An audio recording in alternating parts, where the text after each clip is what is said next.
ఇదిగోండి పిండి ఈ విధంగా కలిపి పెట్టేసుకున్నాను అనమాట. చక్కగా ఇదిగోండి చక్రాల గిద్దలు వచ్చేసేసి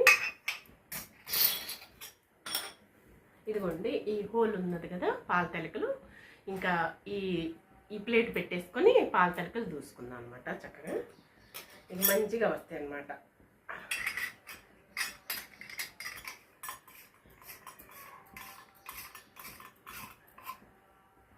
పెట్టేసుకున్నాను.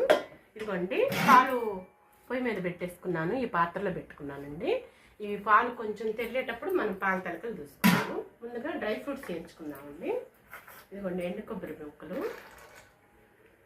తర్వాత ఏమో ఇదిగోండి బాదం పప్పు జీడిపప్పు అనమాట, ఇంకా అవి వేయించుకున్నాము. ఇదిగోండి పాల తలకలు ఈ పరమాణం కూడా సగ్గుబియ్యం పరమాణం కూడా రెడీ అయిపోయింది అనమాట. ఇదిగోండి చక్కగా చూసారా, ఇది చక్కగా కలుపుకుందాం. తర్వాత